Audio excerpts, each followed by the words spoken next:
Latest news updates కోసం ఇప్పుడే download చేసుకోండి. Welcome to media effects.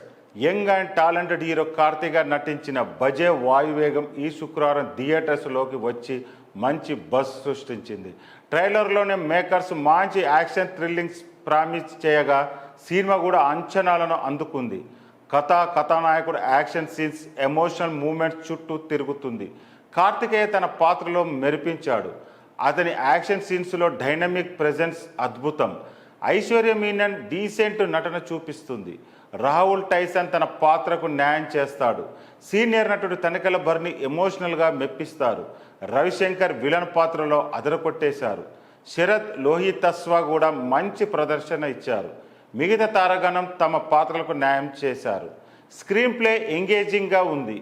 ముఖ్యంగా సెకండ్ హాఫ్లో కొన్ని లాజికల్ ఎర్రర్స్, ప్రిడిక్టబుల్ ట్విస్టులు మైనస్ పాయింట్లు. బ్యాక్గ్రౌండ్ మ్యూజిక్, యాక్షన్, కోరియోగ్రఫీ సినిమాలకు ప్లస్ పాయింట్స్. బజే వాయువేగం టాలీవుడ్కు కావాల్సిన యాక్షన్ ఎంటర్టైనర్. మొదటి భాగం యావరేజ్గా ఉండగా ప్రీ ఇంటర్వెల్ తర్వాత సినిమా పికప్ అవుతుంది. యాక్షన్ సీన్స్, మాస్ మూమెంట్స్ ప్రేక్షకుల అంచనాలు అందుకుంటాయి. కొన్ని లాజిక్స్ పక్కన పెడితే సినిమా మెప్పిస్తుంది. నాయకుడి ప్రేమ విఫలం నుండి అతని సంకల్పం, హైస్టు అంశాలు, విలన్తో ప్రతిష్టాత్మక సన్నివేశాల కథనాన్ని ఆసక్తికరంగా ఉంచుతాయి. భయం, ద్రోహం, కుట్రల అంశాలు డైరెక్టర్ మంచిగానే హ్యాండిల్ చేసినప్పటికీ కొన్ని సన్నివేశాలు బలహీనంగా ఉన్నాయి.